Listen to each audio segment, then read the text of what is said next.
paz del Señor a todos los hermanos, a los hermanos que se están conectando para la segunda clase de introducción al Antiguo Testamento.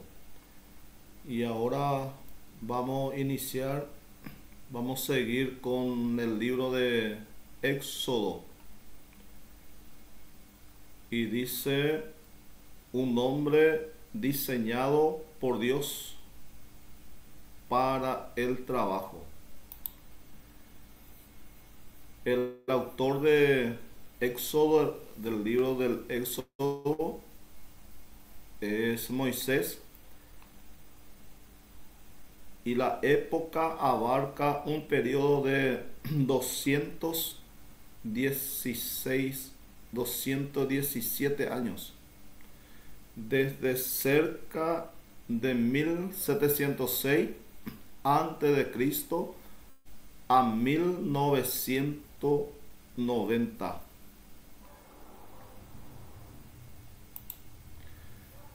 Título de Éxodo. Éxodo es una palabra griega que significa salir y registra la salida de Israel de Egipto. Éxodo significa salida, salir.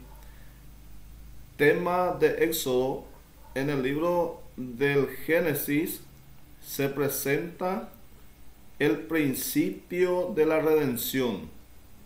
En el libro de Génesis, como hemos estudiado, ahí inicia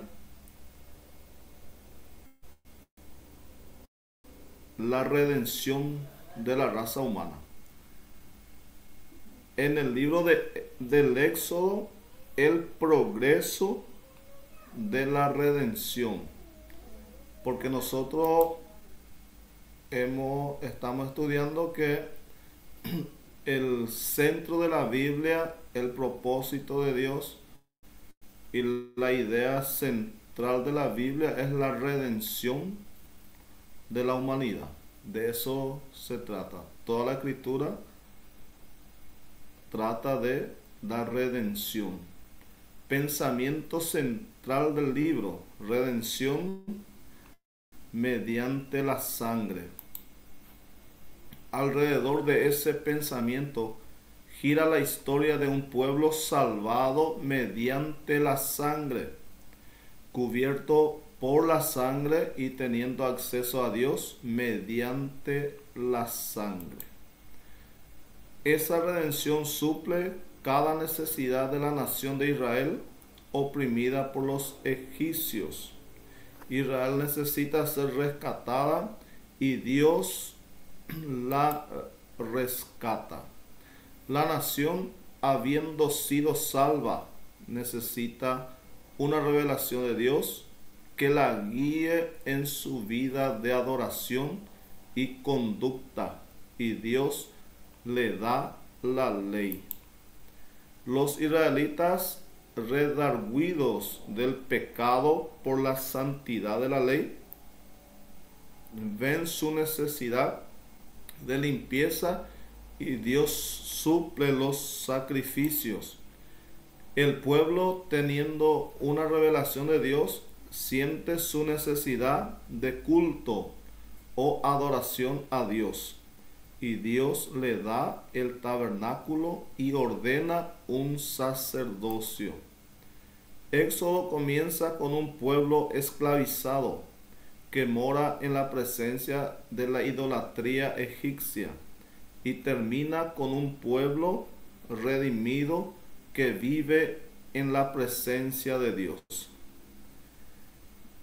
Nosotros, si leemos el libro de Éxodo, ahí vamos a encontrar, o sea, en el Pentateuco, casi en número, en el Pentateuco vamos a encontrar los israelitas que salieron de Egipto,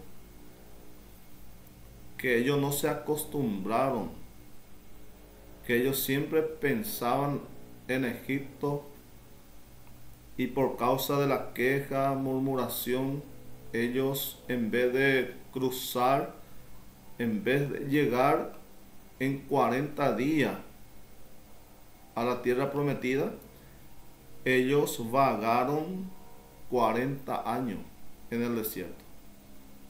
Y muchas veces nosotros decimos, pero ¿cómo si ellos vieron el poder de Dios? ¿Y por qué ellos se rebelaron?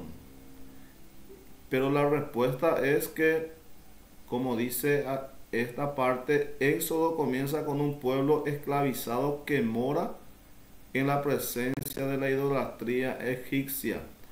O sea, los israelitas que salieron de Egipto fueron totalmente egipcios. ¿Por qué? Porque ellos tuvieron 400 años estuvieron en Egipto. Y ellos eran totalmente egipcios.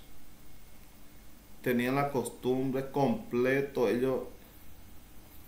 Y esa fue la razón que ellos no, la primera generación, no entraron. 20 años para arriba no entraron en la tierra prometida.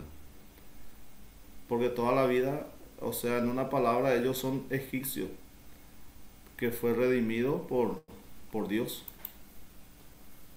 Bosquejo. Israel en cautiverio. Israel redimido, capítulo 3 al capítulo 15. Israel viaja al Sinaí. Israel recibe la ley. Israel en adoración. Israel en cautiverio, capítulo 1 y 2. La opresión de Israel. Vemos en el capítulo 1 que la opresión de Israel. Porque ahí dice que cuando José murió, que se había levantado otro rey, otro faraón que no conocía a José. Y después, por miedo, el faraón tuvo miedo del pueblo de Israel porque ellos crecían, se multiplicaban y empezó a tener miedo, y ahí empezó a esclavizar al pueblo de Israel. Al principio ellos no eran esclavos, vivían libremente, pero al morir el faraón que conocía a José, y al morir José, ahí se levantó otro faraón, dice la escritura, que no conocía a José y empezó a esclavizar al pueblo de Israel por miedo. Pero es una profecía también que se cumplió ahí cuando Dios Dios ya le había dicho a Abraham que su pueblo iba a estar esclavizado en Egipto. O sea, era una profecía que se tenía que cumplir también. El nacimiento de Moisés en el capítulo 2, la adopción de Moisés, el imprudente celo de Moisés. El imprudente celo de Moisés fue cuando Moisés vio a un oficial egipcio golpeando a un israelita, y él atacó al egipcio y le mató. El imprudente celo de Moisés, por celo a su nación, él fue y lo mató. Fue la causa de que él tuvo que huir de Egipto y fue a parar en Madián, donde él se casó con Séfora, y así sucesivamente. La huida de Moisés, porque él mató al egipcio y tuvo que huir, y ahí fue en Madián y se casó, el matrimonio de Moisés con la hija de Jetro, sacerdote de Madián. Israel redimido, capítulo 3 al 15, vemos la redención de Israel. Mapa del Éxodo. Este sería la mapa del Éxodo. El recorrido por el desierto y la salida al Mar Rojo, el cruce del Mar Rojo y todo el recorrido que hicieron durante el Éxodo. El llamado y comisión de Moisés, capítulo 3 al capítulo 4. Su partida a Egipto, capítulo 4. Su conflicto con Faraón. Las plagas, capítulo 7 al 11. Las 10 plagas de Egipto.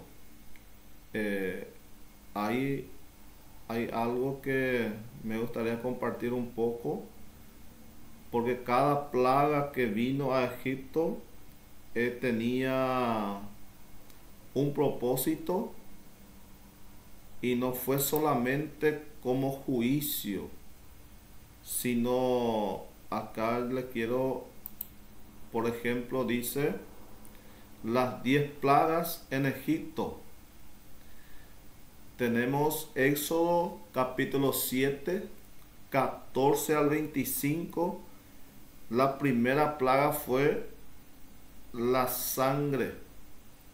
El río Nilo se convirtió en sangre. Y ahí muestra al dios egipcio, Api. Api es el dios egipcio que ellos consideraban como el dios del río Nilo.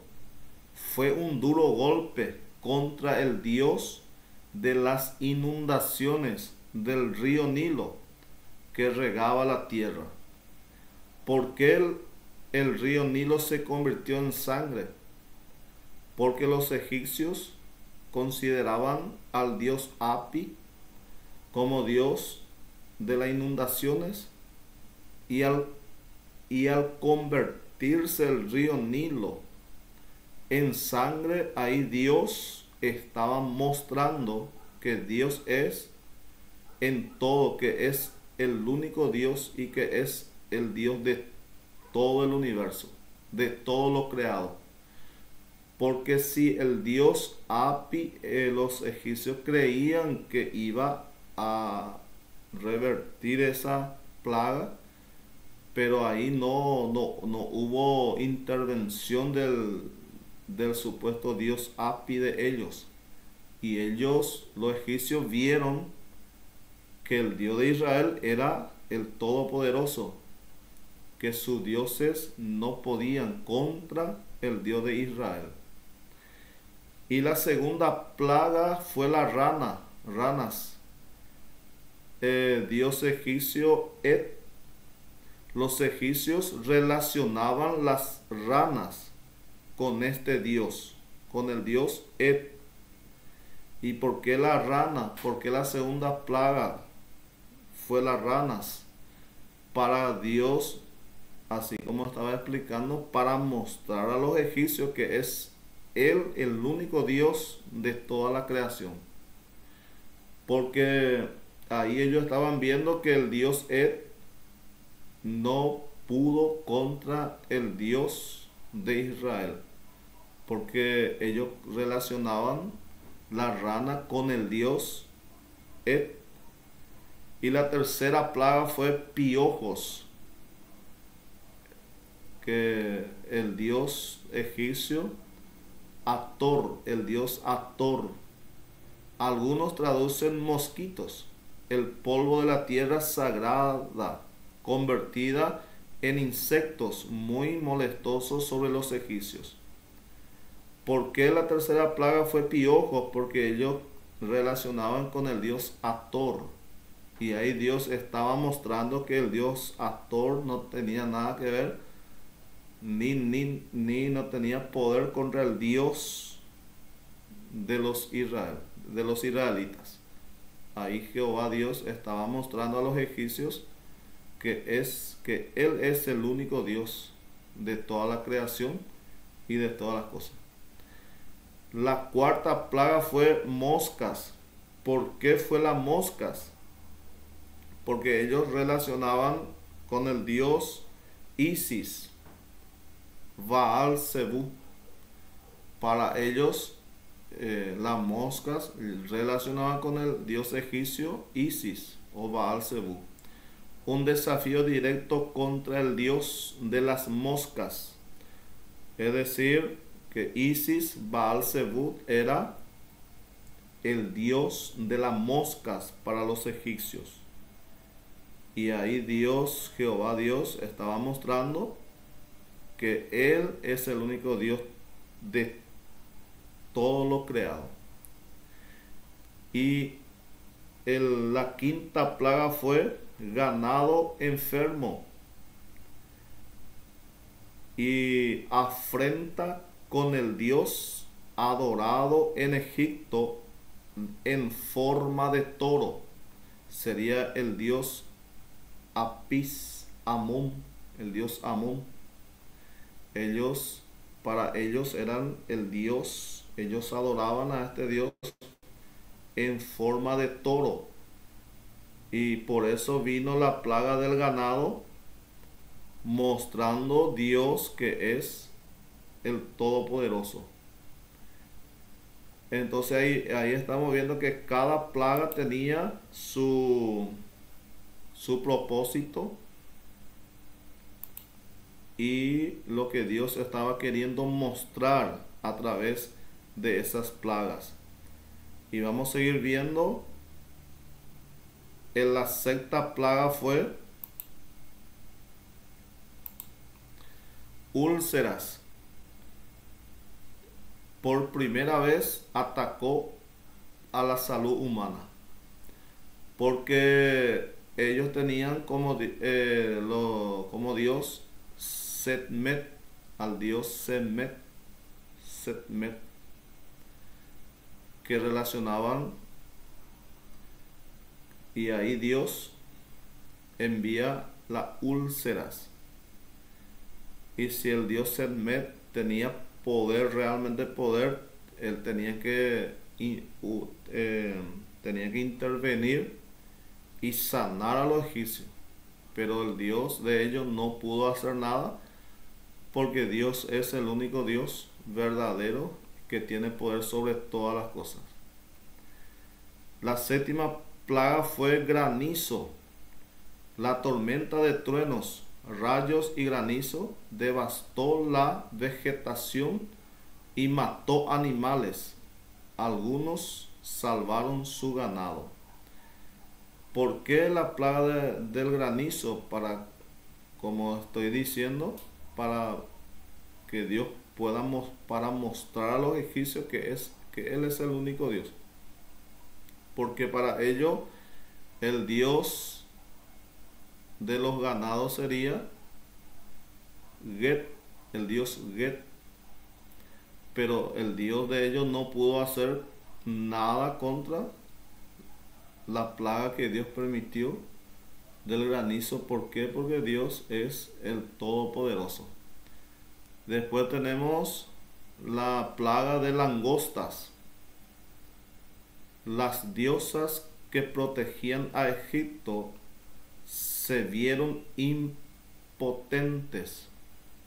Ellos, el dios Isis, Serapis, Serapis era el dios que protegía a Egipto. O sea, para ellos tenían la diosa que ellos creían que protegía a Egipto, pero cuando vino la langosta, la diosa de ellos tampoco no pudo hacer nada, y ellos estaban viendo que Dios es el único Dios. Entonces esta fue la razón de las 10 plagas que Dios envió sobre Egipto. Una de las razones también para mostrar que Él es el único Dios todopoderoso. Después el Dios, o sea, las tinieblas. Un golpe contra el Dios del sol, impedido de proveer luz y calor. Para ellos el dios Ra, el dios Ra sería el sol. Tenían como dios. ¿Y por qué vino la plaga de las tinieblas? Porque ellos creían que el sol, el dios Ra, que iba a, así por decirlo, que no iba a ser afectado por las tinieblas. Pero ellos vieron que el sol se oscureció, que hubo tiniebla, y ahí no vieron que el Dios del sol no pudo hacer nada contra el Dios de Israel. Y por último, la última plaga fue la muerte de los primogénitos. Y ahí fue la última plaga. El primogénito accedía al trono y daba continuidad a la dinastía faraónica. Y así estamos viendo las 10 plagas y los propósitos de las 10 plagas. Una parte, lo que estamos viendo, el porqué de cada plaga que venía a Egipto. Y eso a nosotros nos da para nosotros es nos da la certeza de que solamente hay un solo Dios. Y como dice la palabra de Dios mismo, fuera de nuestro Dios no hay dioses, otro Dios. Y ahí Dios estaba mostrando eso a los egipcios, que era Él el único Dios, a través de las 10 plagas que vino sobre Egipto. Después, en el capítulo 12 vemos la Pascua, la partida de Egipto, capítulo 13. Y el capítulo 14 al 15 vemos el cruce del Mar Rojo. Cruzando el Mar Rojo. Ahí tenemos la imagen del cruce del Mar Rojo. Israel viaja al Sinaí. Capítulo 15 al 19. Porque esa fue la orden de Dios. Esa fue la orden de Dios a Moisés. Cuando usted saque al pueblo de Egipto, llévelo a Sinaí. ¿Para qué? Para que pudieran adorar a Dios. Moisés tenía que llevar al pueblo al Sinaí para adorar a Dios. Y vemos en el capítulo 15 al 19, Israel viaja al Sinaí. De los patriarcas a las 12 tribus de Israel. Y acá estamos viendo, Tare tuvo 3 hijos, Abraham, Nacor, y acá estamos viendo a Abraham tuvo a Isaac, y así se va multiplicando hasta llegar a Jacob. Y Jacob tuvo 4 esposas, de los cuales le nacieron los 12 hijos, que serían las 12 tribus de Israel.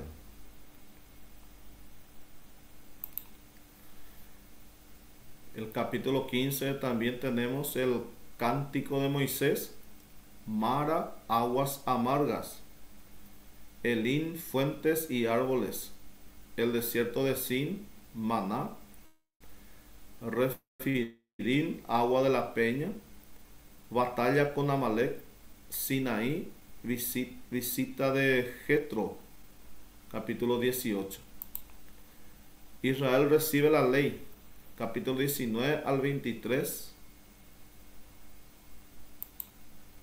La subida de Moisés al Sinaí, capítulo 19. Ahí nosotros vemos en la Biblia cuando Moisés subió al Sinaí. En la primera él estuvo ahí 40 días, y mientras él estaba hablando con Dios, recibiendo la ley de Dios, el pueblo se corrompió. Hicieron un becerro de oro y al bajar Moisés encontró al pueblo adorando al becerro de oro. Y ahí nosotros conocemos la historia. Él rompió la primera tabla y tuvo que subir de vuelta a Sinaí otros 40 días y 40 noches. Y ahí él recibió los 10 mandamientos, capítulo 20, la ley civil, capítulo 21 al 23. Israel recibe la ley y a través de Moisés. Por eso se le llama la ley de Moisés. En realidad es la ley de Dios, pero Dios le dio a Moisés y por eso se le llama también la ley de Moisés, porque fue por medio de Moisés que Dios dio la ley al pueblo de Israel. Israel en adoración, capítulos 24 al 40. Y acá estamos viendo el tabernáculo y a los 12 tribus, el orden de cada tribu. Esta forma de orden que estamos viendo en la imagen fue orden de Dios. Dios había dado a Moisés dónde se iba a colocar el tabernáculo, hacia dónde iba a mirar, y cada tribu en el lugar de cada tribu. Y esta fue la orden, el plano que Dios le dio a Moisés, cómo iban a acomodarse. Cada uno tenía su lugar. No es que ellos estaban en cualquier forma ni en cualquier parte, sino había una orden. Esta fue la orden de cada tribu alrededor del tabernáculo. Moisés recibe el modelo para el tabernáculo, capítulo 24 a 31. Las tablas de la ley quebradas, capítulo 32 al 34. Eso es lo que estuvimos diciendo. Mientras Moisés estaba en el Sinaí, ellos creyeron, pensaron que Moisés ya se había muerto, entonces hicieron el becerro de oro. Cuando bajó Moisés y encontró ese pecado que cometieron, ahí las tablas de la ley quebradas. El tabernáculo bajo construcción, capítulo 35 al 39. El tabernáculo erigido, capítulo 40. Y así estamos finalizando el libro del Éxodo. Y ahora vamos a seguir con el libro de Levítico, porque tenemos mucho libro. La materia es largo y vamos a ver si nos da el tiempo hasta Deuteronomio, o si no hasta Número. Tenemos el tercer libro del Pentateuco, que sería el libro de Levítico, y este libro nos muestra el cómo adorar a Dios. Cómo adorar a Dios.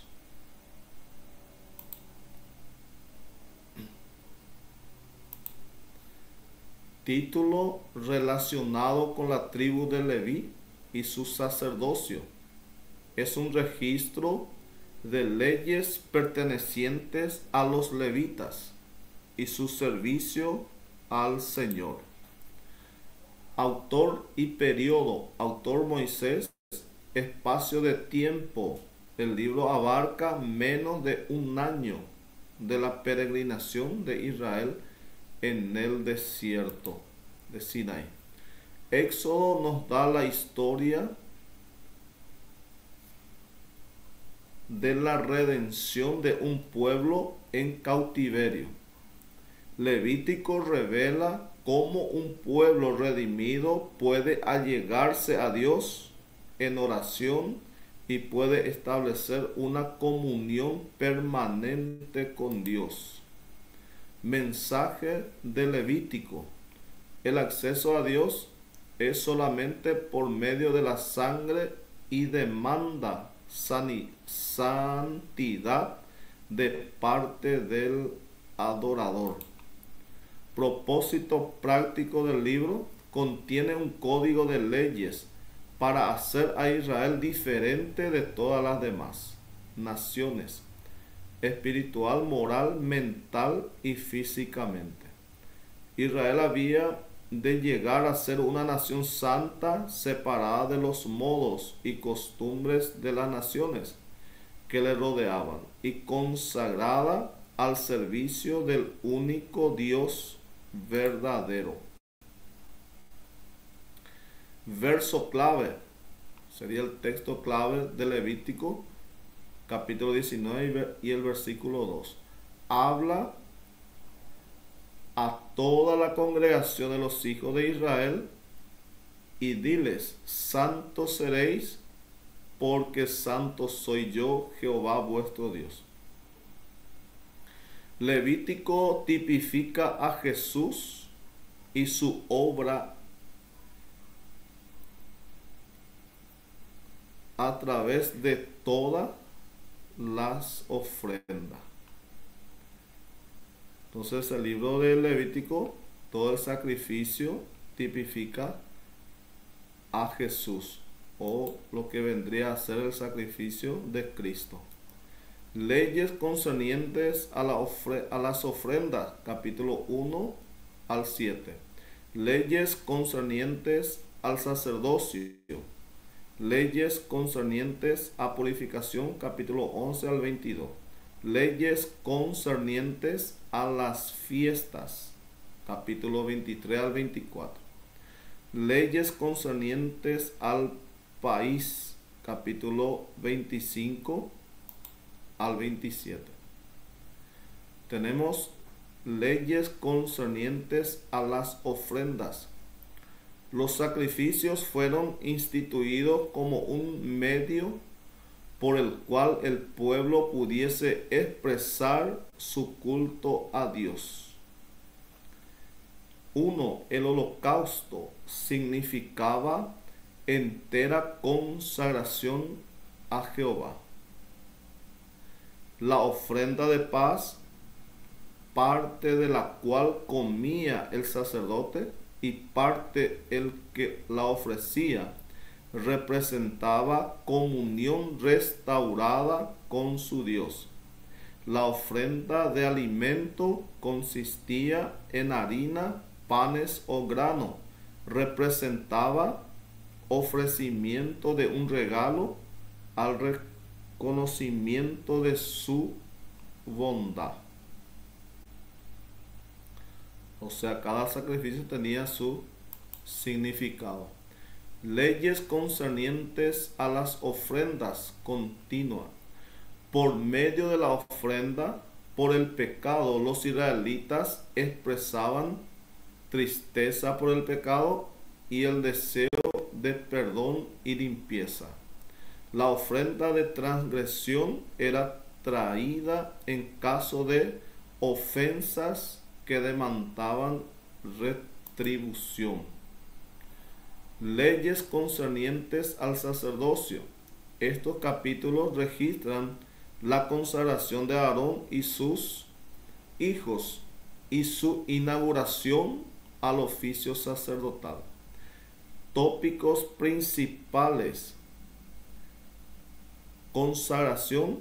Las ceremonias de consagración incluían el lavarse con agua, el vestirse con ropas sacerdotales, el ungirse con aceite, el ofrendar de sacrificios y el rociar con sangre.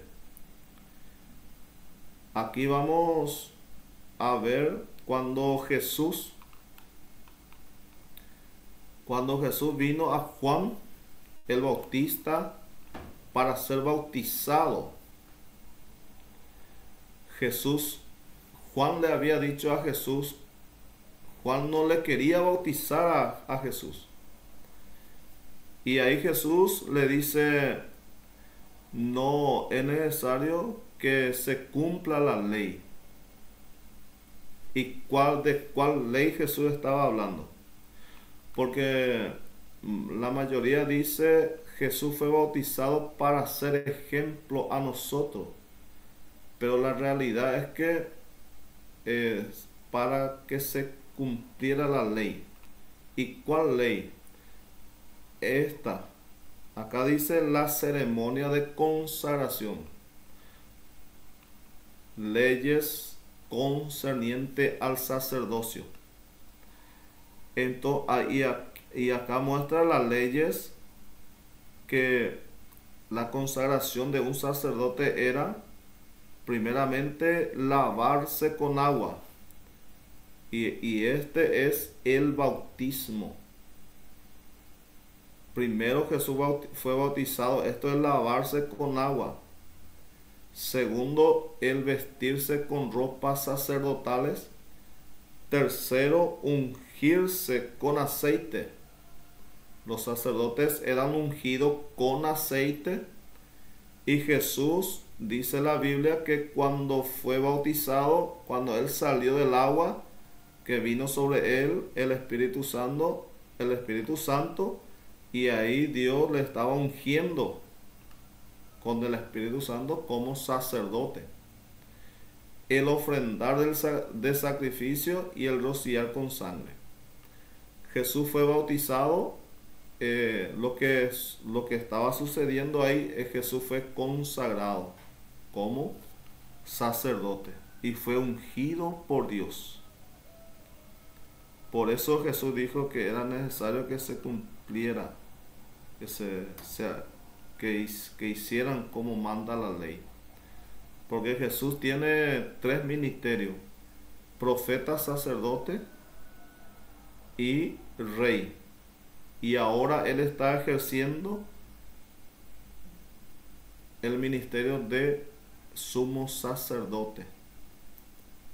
Y en la segunda venida, Juan vio la venida de Cristo, que él viene como rey. Entonces él va a venir a reinar como rey ahí. Y ahora él está ejerciendo su segundo ministerio, que es el sacerdocio. Y después va a venir como rey para ejercer su tercer ministerio, que es rey. Bueno, leyes concernientes al sacerdocio, el servicio, instrucciones a Aarón sobre cómo conducir las ceremonias. 3. El fracaso, la irreverencia de Nadab y Abiú provocaron juicio inmediato de Dios y una lección a la nación de la santidad y la responsabilidad del sacerdocio. Ahí nosotros vemos la muerte de los hijos de Aarón, porque ellos ofrecieron fuego extraño, dice la palabra. Ellos tenían que usar el fuego del altar, pero ellos no usaron el fuego del altar, sino usaron cualquier fuego, y ahí ellos murieron, porque no estaban haciendo conforme a la ley.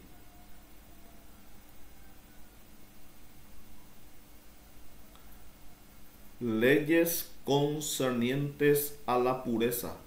Israel, como una nación santa, debería tener alimento santo. Capítulo 11, ahí habla de los animales inmundos y de los animales limpios. Alimento santo. Cuerpos santos, capítulo 12 al 14, hogares santos, hábitos santos, santidad renovada anualmente, santidad renovada anualmente. Eso era lo que hacía el sumo sacerdote cada año.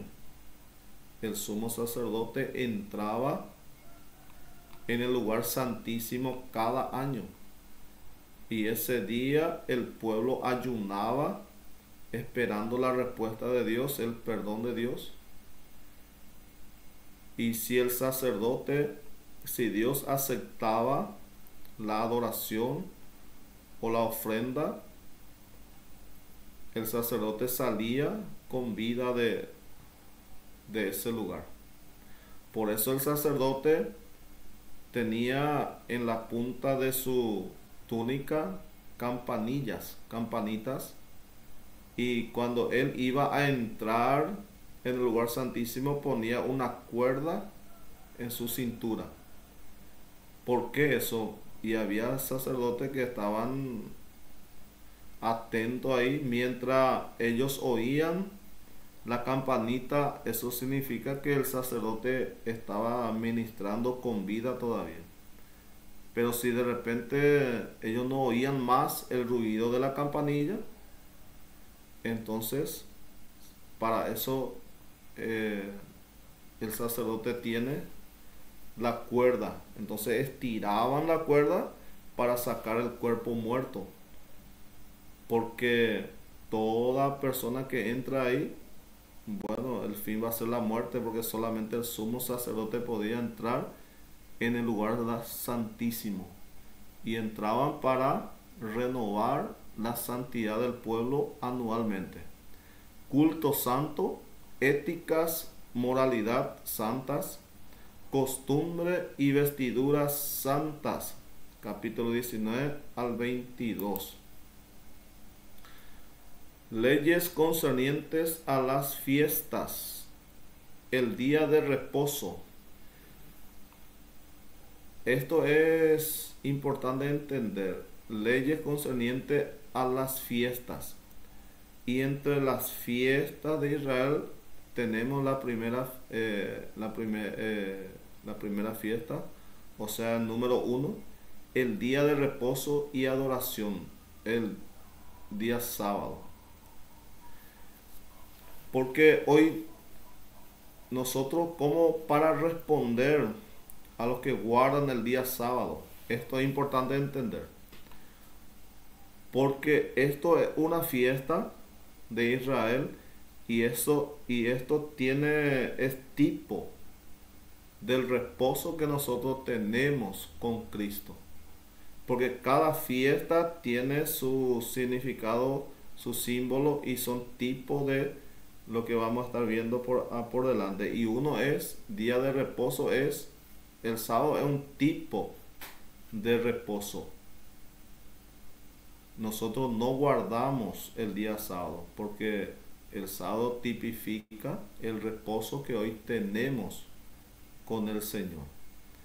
La Pascua y fiesta de los panes sin levadura, las primicias, Pentecostés, la fiesta de las trompetas o de Año Nuevo, el día de la expiación o ayuno, la fiesta de los tabernáculos o cabañas. Relato de la redención. Las fiestas y el orden en que se celebran relatan la historia de la redención. Reposo. Conmemora el reposo semanal absoluto para adorar a Dios, y la vida en reposo en Cristo, que Cristo compró para nosotros. Jesús es nuestro Sabbat. Esto es lo que estaba explicando. El día sábado, el día de reposo, conmemora el reposo semanal absoluto para adorar a Dios, y la vida en reposo que Cristo compró para nosotros. Jesús es nuestro Sabbat. Jesús es nuestro reposo para nosotros. Por eso nosotros no guardamos el sábado literalmente, porque Jesús es nuestro sábado. La Pascua conmemora la crucifixión. Las primicias conmemora la resurrección de Cristo. Primicias de los que durmieron. La fiesta de la primicia conmemora la resurrección de Cristo. Primicias de los que durmieron.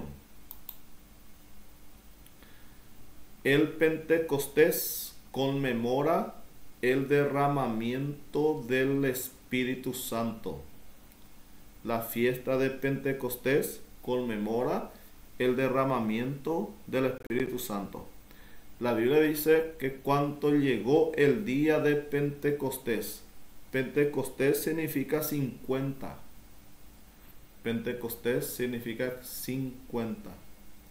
Entonces lo que está diciendo ahí es cuando llegó el día 50 fue derramado el Espíritu Santo sobre los apóstoles y todos los hermanos que estaban esperando la promesa del Espíritu Santo. Las trompetas señalan hacia el arrebatamiento de los vivos y la resurrección de los creyentes muertos. La fiesta de la trompeta señala hacia el arrebatamiento de los vivos y la resurrección de los creyentes muertos. La expiación conmemora a Cristo entrando al mismo cielo con su propia sangre para hacer expiación eterna por nuestros pecados. Esto es lo que estaba explicando. El sumo sacerdote entraba una vez al año al lugar santísimo para expiación de los pecados, lo cual Cristo, eso conmemora a Cristo entrando al mismo cielo con su propia sangre para hacer expiación eterna por nuestros pecados. Los tabernáculos señalan hacia nuestra vivienda en la presencia del Señor. La fiesta de los tabernáculos señala hacia nuestra vivienda en la presencia del Señor. Esto ya sería en la presencia del Señor después del arrebatamiento.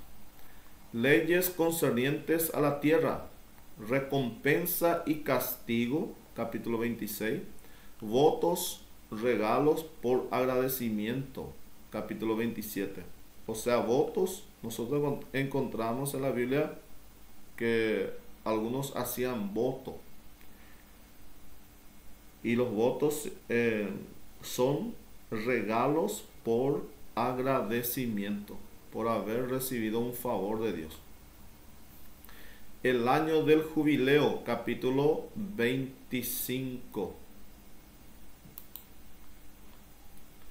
El año del jubileo. Esto se hacía cada 50 años. El año del jubileo, cada 50 años. Y se hacían con propósito de en cada 50 años todos los esclavos eran liberados, toda la deuda, todos los endeudados eran perdonados, y eso se hacía cada 50 años. Sería el año agradable del Señor.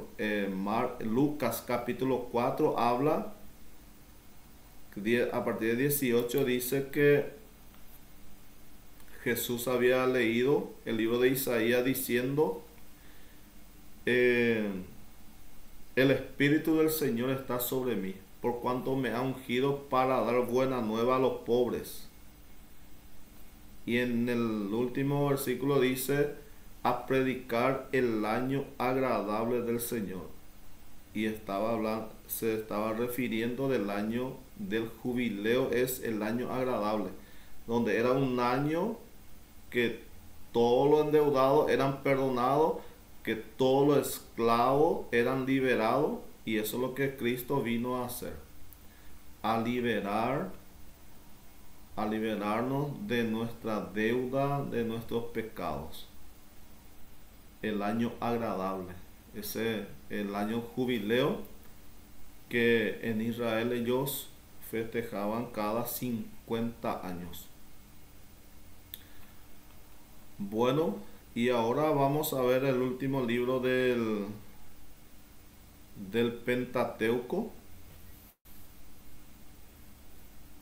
para estar finalizando esta segunda clase, y ya en la siguiente para entrar en los libros históricos. Tenemos acá el libro de Deuteronomio. Moisés cumple su misión para Dios. Quinto libro del Pentateuco. Autor Moisés, época 2 meses en las llanuras de Moab, año 1451 a.C. Título: Deuteronomio viene de 2 palabras griegas que significan segunda ley, y se llama así porque registra la repetición de las leyes dadas en Sinaí. Tema: el mensaje de Deuteronomio puede resumirse en 3 exhortaciones. 1. Recuerden, obedezcan, presten atención. El contenido del libro de Deuteronomio: Moisés repasa la ley y la historia de Israel ante la nueva generación en una serie de discursos. Era necesario la segunda ley o la repetición de la ley porque la primera generación había muerto, y para la nueva generación era necesario la repetición de la ley o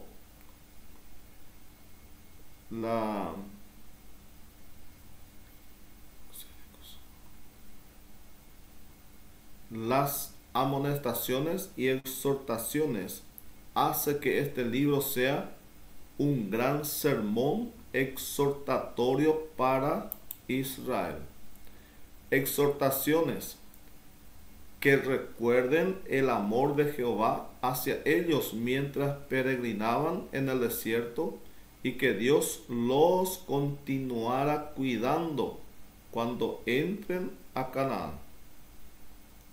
Que obedezcan la ley para que puedan prosperar. Les recuerda sus apostasías y rebeliones pasadas y les amonesta sobre las consecuencias de desobediencia en el futuro. Bosquejo: recuerda, repaso de las peregrinaciones de Israel, capítulo 1 al 4. Obedece, repaso de la ley, capítulo 5 al 27. Presta atención, profecías del futuro de Israel, capítulo 28 al 34. En el libro de Deuteronomio hay profecías que todavía no se cumplieron, que es una profecía para el futuro.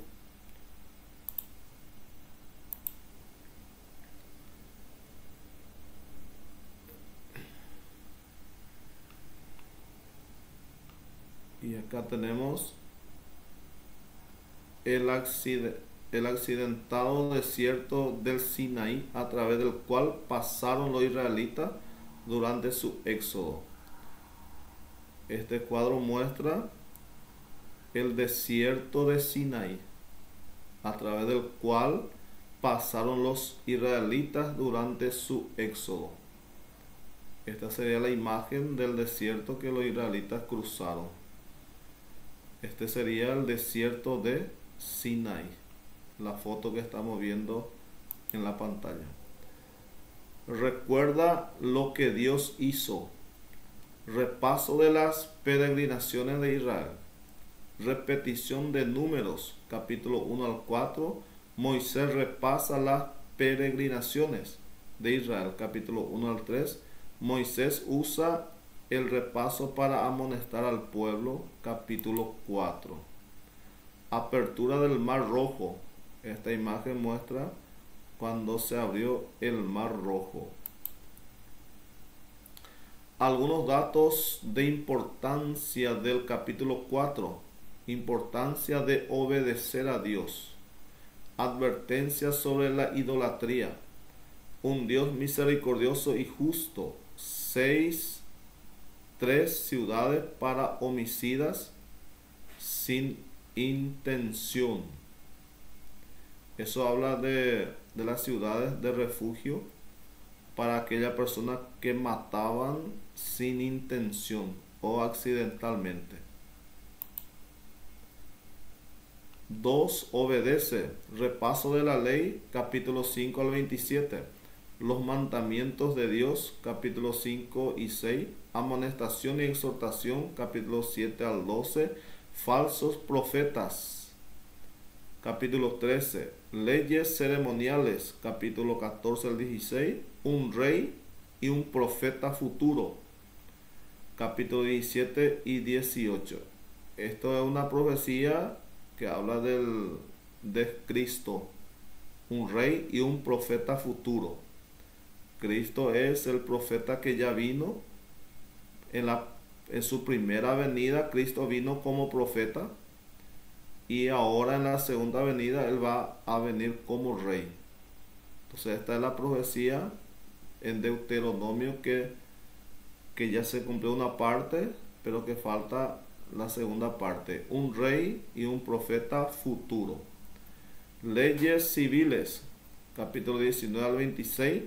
Lista de maldiciones en el monte Ebar, capítulo 27. Presta atención, profecías del futuro de Israel, capítulo 28 al 34. Bendiciones y maldiciones, capítulo 28. El pacto de Palestina, capítulos 29 y 30. Los últimos consejos de Moisés a los sacerdotes levitas y a Josué, capítulo 31. El cántico de Moisés, capítulo 32. La bendición a las tribus, capítulo 33.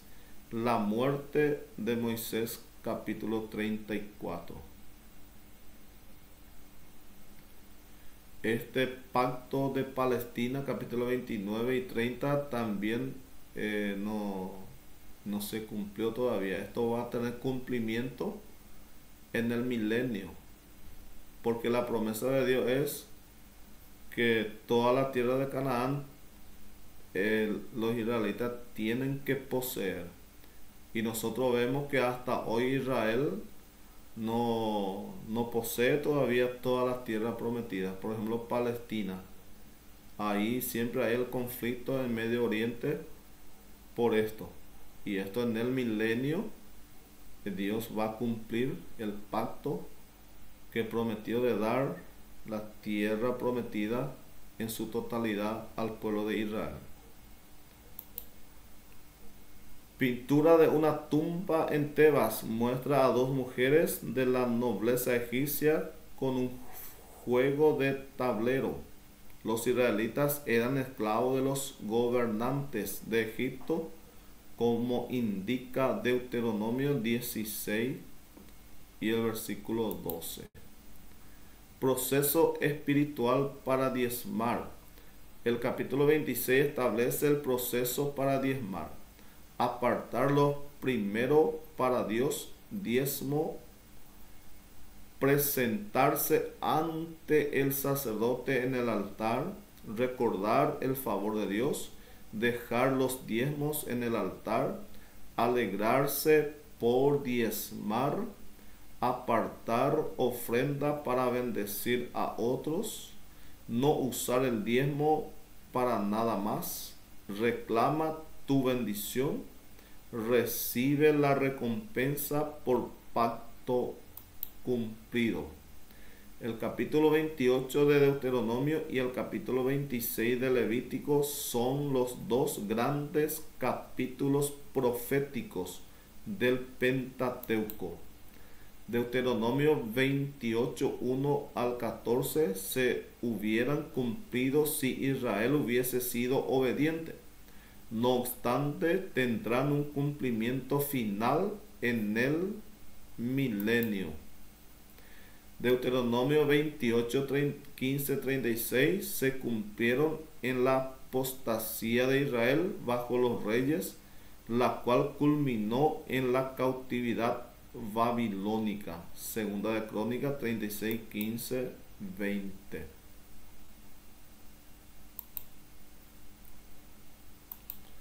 Moisés hablando con Dios.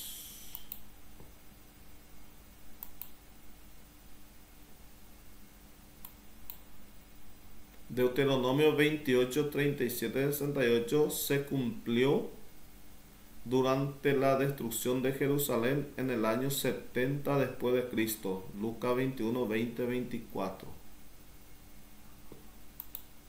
Los capítulos 29 y 30 registran el pacto de Palestina, un acuerdo entre el Señor e Israel en cuanto a las condiciones de tomar posesión de Palestina. Hoy dos pactos que se refieren a la posesión de la tierra por Israel: el incondicional pacto abrahámico, Génesis 17, 7, 8, la conducta de Israel no afectaría su cumplimiento, Jeremías 31, 35, 37 y Romanos 11, 26, 29. El condicional pacto palestino depende en la obediencia de Israel y respalda al Señor para castigarle con destierro temporal de la tierra sin desecharlos para siempre. Hay pacto incondicional de Dios y hay pacto condicional. Cuando es un pacto incondicional, eso no depende del hombre, sino depende directamente de Dios. Pero cuando es pacto condicional, ahí ya también depende de los hombres, depende de la obediencia a Dios para que se cumpla. Por eso cuando Dios habla a través de profecía a nuestra vida, tenemos que atender bien si lo que Dios está hablando, si la profecía es condicional o incondicional, porque si es condicional va a depender de nuestra obediencia para que se cumpla. El pacto abrahámico era la herencia guardada para un Israel obediente, más el pacto de Palestina era la vara de corrección para traer a Israel al lugar de obediencia. El pacto abrahámico, Deuteronomio 30, 1, 9, dispersión de Israel por su desobediencia, arrepentimiento futuro de Israel, retorno del Señor, restauración de Israel a Palestina, la conversión de toda la nación, el juicio sobre los opresores de Israel, la evidente prosperidad nacional. Un breve resumen y la relación con la iglesia. Moisés les recuerda que Dios sacó al pueblo, la iglesia, de Egipto y los condujo por el desierto hasta la frontera misma de la tierra prometida. Los 10 mandamientos estaban y están en vigencia, y sus principios debían gobernar la vida de la nación de Israel, la iglesia. Como pueblo escogido, Israel, la iglesia, deberían mostrar al mundo una vida santa y actuar siempre con justicia. Estarían rodeados de un mundo de idólatras, pero Israel, la iglesia, debía adorar solo al único Dios. Oye Israel, iglesia, Jehová nuestro Dios, Jehová uno es.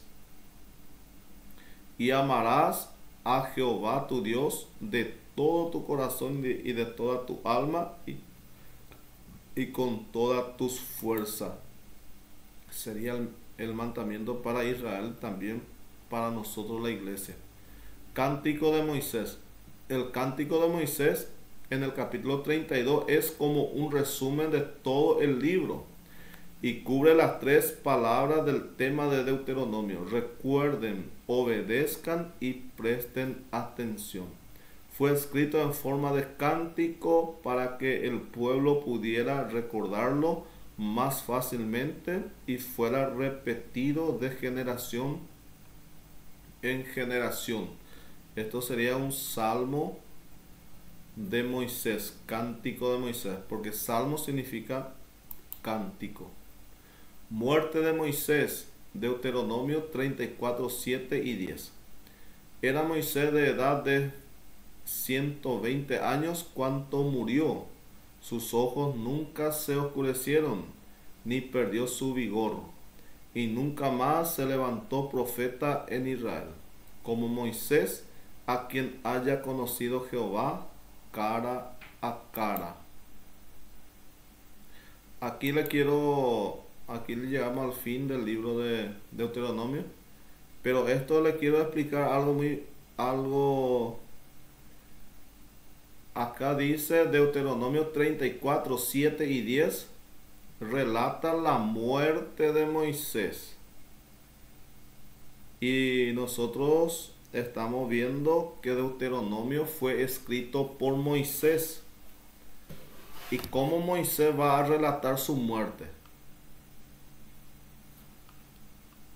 El libro de Deuteronomio fue escrito por Moisés, pero el capítulo 34, 7 al 10 relata su muerte.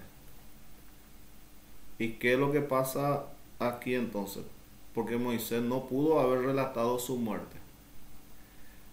Y esto es sencillo. ¿Cómo resolvemos este problema? Deuteronomios va hasta el capítulo 33. Y Deuteronomio 34, a partir del relato de la muerte de Moisés, ahí empieza. Aquí tenía que ser el libro de Josué. Porque usted puede leer esta parte y conectar con el libro de Josué, y el capítulo 1 de Josué relata la muerte de Moisés. Entonces, aquí el Deuteronomio 34, el que dividió el capítulo, dividió mal. Porque la Biblia no tenía capítulo ni versículo. Y después se dividió en capítulos. Y aquí tenía que ser el libro de Josué. Aquí empieza el libro de Josué. Si usted lee, ahora usted tiene que leer Deuteronomio 34 y después directamente leer Josué capítulo 1, y ahí usted se va a dar cuenta que el libro de Josué empieza aquí en Deuteronomio 34. Sería lo correcto. Bueno, hermanos, espero que sea de bendición esta meditación y vamos a seguir hacia adelante estudiando. De a poco vamos a ir profundizando más. Esa es la idea, de conocer la escritura en su totalidad. Y ahora estamos profundizando más los libros de la Biblia. Y esto vamos a ir haciendo hasta toda la Biblia, libro por libro, para ir profundizando. Y en la siguiente clase vamos a empezar con los libros históricos. Muchas gracias a los hermanos y muchas bendiciones, y que sea de bendición este estudio que estamos haciendo para todos. Muchas gracias, hermanos, por estar ahí, y cualquier cosa estoy acá para atender la petición de los hermanos, para responder alguna duda, pregunta. Estoy atento para los hermanos, para los alumnos. Bendiciones a todos. Amén.